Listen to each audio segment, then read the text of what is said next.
Hey guys, welcome back. Today we are reviewing football this week, and we start with the match on Wednesday with Brentford against Arsenal, where Brentford took an early lead like always but fell apart, conceding to Gabriel Jesus, Mikel Merino, and Gabriel Martinelli, for God's sake. Next day there were no Premier League matches, but still some pretty good games. Rangers somehow beat Celtic for once in the 100th time they've played each other this season and absolutely clapped them 3-0. In Italy, a Denzel Dumfries masterclass helped Inter Milan advance to the Supercoppa Italiana final. On Friday, after all I said about Valencia, they decided to take the lead against Madrid. It's like they were watching my last video and took that to heart. Bellingham missed the penalty and Mbappe was offsides again, and it seemed like it was going to be a humiliating loss for Madrid, especially after Vinny Jr. got a red card, but a Jude Bellingham masterclass with the goal and assist secured the win in the dying minutes of the match. Over in France, Nice played Rennes, and Nice got off to a good start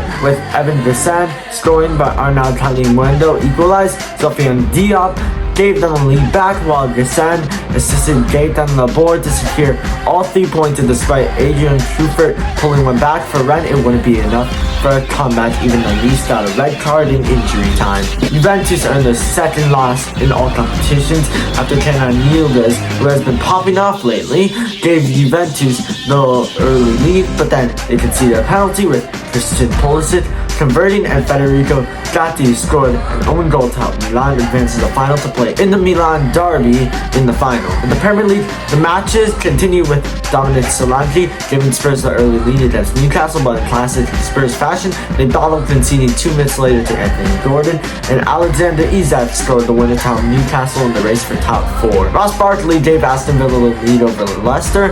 Mavididi leveled the scores just 5 minutes later, but Leon Bailey scored the winning goal to help Aston Villa obtain a much-needed win. David Brooks came on as a sub for Bournemouth and scored just 7 minutes later after coming on against Everton. Bro's the definition of a super sub. Chelsea struggles continue after Christmas as Cole Palmer did what he does best and scored, but Chelsea choked again, conceding to Jean-Philippe Mateta.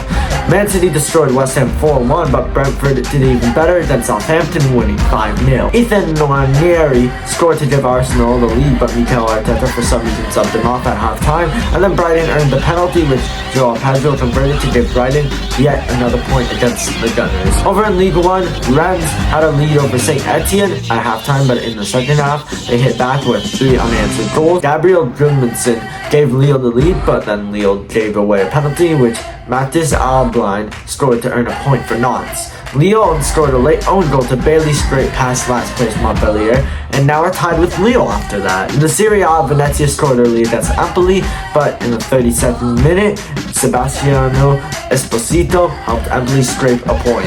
The sinking ship that is Fiorentina keeps losing as they got destroyed by Napoli 3-0. Hellas Verona and Udinese couldn't be separated and ended in a dull 0-0 draw. Braga's new loan signing Fran Navarro gave them the lead over Benfica, and Robson Bambu secured the upset over them. In the Copa del Rey, Sevilla somehow got destroyed by 2nd division side Almeria. That's the only reason I wanted to mention this competition, just to make fun of Sevilla, so let's all laugh at them. Bahrain won the Arabian Gulf Cup final after beating Oman 2-1, and the Arabian Gulf Cup is a tournament for like Arabian countries that are right next to the Gulf of Arabia. And it's like the Olympics where you have to bring in under 23 players. The next day, Fulham played Ipswich, and Ipswich obtained the shot lead with Sam Schmolitz. Into the second half, Fulham earned the penalty and Raul Jimenez converts it.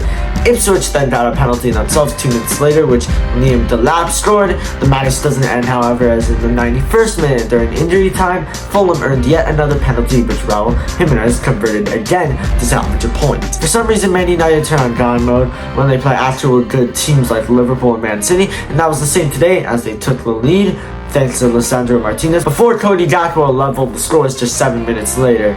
Liverpool earned the penalty, which Mo Salah obviously scored, but Amad Diallo came in clutch again and helped United get a surprise point at Anfield.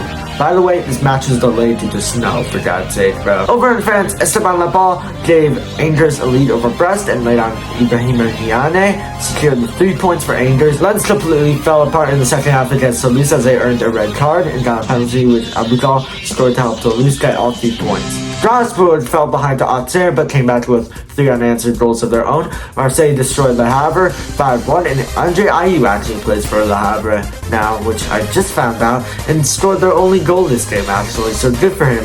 In Italy, Monza scored a penalty early on, but Cagliari came back with goals from Nadir Zortea and Roberto Piccoli. Things got worse for Monza as D'Ambrosio earned a red card. Cagliari's win, however, was crucial as they are now out of the relegation zone with those 3 points.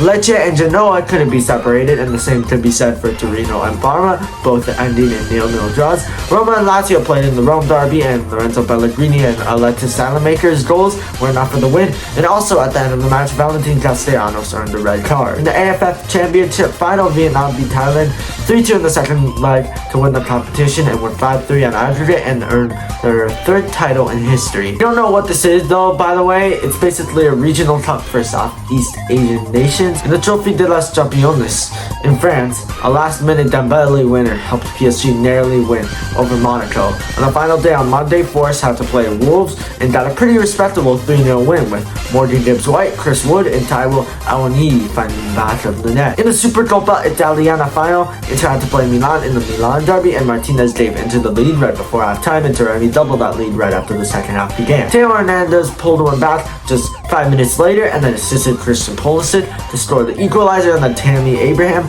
scored the winner to secure Milan will most likely be their only trophy this season considering the state of the club. Now the video isn't over because the transfer window is open and all, and we're gonna go over all the transfers this past week. Seko Fofana moved from Al Nassr to join Rennes in League 1 for 20 million euros and stays until 2029 on a 4-year deal. Spurs are in need of a backup keeper as Forster is just not good enough at all, and they have fulfilled that void with the signing of Czech keeper Antonín Kinski for 16.5 million euros and goes on a 6-year deal until 2031. Promising Inter Miami talent Diego Gomez is moving to Brighton for 13 million.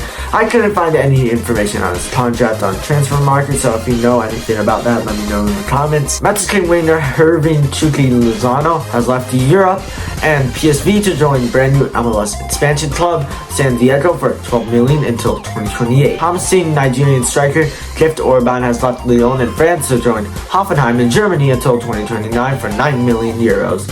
Former Everton defender Ben Godfrey has came back to the Premier League on loan from Atalanta to Ipswich as they hope to bolster their defensive options to stay in the top flight. Former Lille player Diego Maya has left Flamengo to join Internacional for 4 million euros on a 2-year deal. Spanish attacker Fran Navarro is joining Braga on loan, which I actually previously mentioned, with a fee of 300k and will be joining permanently for the 25/26 season for 2.70 million euros. Man City defender Issa Kabor is being loaned out yet again after coming back from Benfica, and now he's going to Werder Bremen, this time in Germany. Milos Lukovic is going on loan from French club Strasbourg to Dutch Eredivisie side Herenveen. Nigerian forward Umar Sadiq is joining Valencia on loan as well from Real Sociedad as they look to survive. Another prospect, this time from Argentina, is joining Fiorentina from Boca Juniors for free until 2029. That is Nicolas Valentini. Spurs are apparently trying to get their own Son regen with the signing of Min Hyuk-Yang from Gangwon FC for 4 million euros on a 5-year deal.